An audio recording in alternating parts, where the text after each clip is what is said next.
Hello world, welcome once again to the world of Peter Ighofowe Amrasa.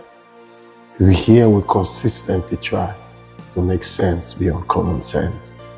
Peter Ighofowe Amrasa is my name. We are continuing on the series,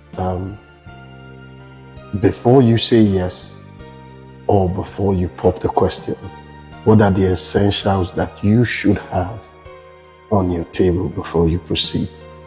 Last time we focused on discovering yourself. It's very important you discover yourself, discover who you are, because who you are is very essential. You discover your purpose. There is a reason why God created you. There is no product that is made without purpose at the back of the mind of the manufacturer. And you need to know that your purpose predates your arrival. The Bible says that before you were formed in your mother's womb, God knew you and ordained you. So your ordination is older than your birth certificate. So you've been here for a while, but before you came, something was put inside of you and you were designed to be someone. You need to discover that before you go into the world of marriage, so that you would be fulfilling purpose. Because marriage is not purpose. Marriage is just one of the things we do. Like some women want to feel that the essence of their existence is to get married. No. Marriage can contribute to your purpose, but the purpose of a woman is beyond marriage. A woman has a purpose before she gets married. A woman will have a purpose in marriage. A woman will have a purpose even after her marriage is over. God will not negotiate with your spouse to decide your purpose. He didn't do that. He made you before you came. So it's important you discover who you are, so that you know who you can go with. But today we will be looking at value system, and priority ordering. What's value system and priority ordering? Before you say yes or before you pop the question, you need to discover what your value systems are. What are the things that are most important to you? What are the things you rank as higher than others? For some people, they value materialism. It's very high. They want to be extremely comfortable. Some people will tell you they cannot stay in a particular place, irrespective of who they are married to. Some other persons will tell you they can stay anywhere as long as who they love is there. So now people have different order of priority.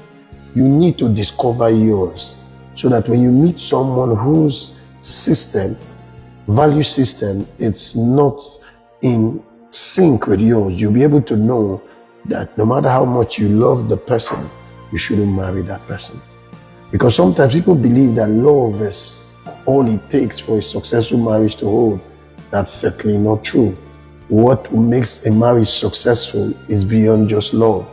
Love is, when I talk about love, I'm talking about love as a feeling. Yes, you feel excited. Yeah, that's love as a feeling. But we know that's not the highest form of love. The highest form of love is love as a commitment. So with this at the back of your mind, you need to know that you need to discover your value system. Because at some point, even in marriage, there are certain things that will not be negotiated. They are not negotiable at all. So you need to discover what those things are. You need to discover what you see as the most important things of your life. If you do not know what they are, and you get into marriage, and you get married to someone whose value system negates your own value system. For instance, you are a Christian, and there is so much priority on hearing from God. There's so much priority on giving. There's so much priority on the things of God. And you get married because you don't want to be alone. You get married to someone who does not prioritize your priorities and makes a rubbish or a nonsense of your priorities. You're going to begin to have problems from day one. So discover what your value systems are. Discover what the what you see as priority, your order. You understand? It's important you do that, because if you do not do that, the choices you will make will be affected. You will make choices without really checking. And when you make wrong choices based on wrong value system, you're going to have a problem in the future. So marry someone whose value system matches your values. Marry someone who respects what you respect in terms of core values. There are certain things that are not so important that you may have differences in, but there are certain things you shouldn't have so much difference in. Those are your core values. Marry someone whose core values matches your core value. I'll see you next time. Like I always say, if you like what you're hearing, please feel free to comment, feel free to subscribe, feel free to like, and most important, share, so that this message will get to the ends of the earth. God bless you. See you soon.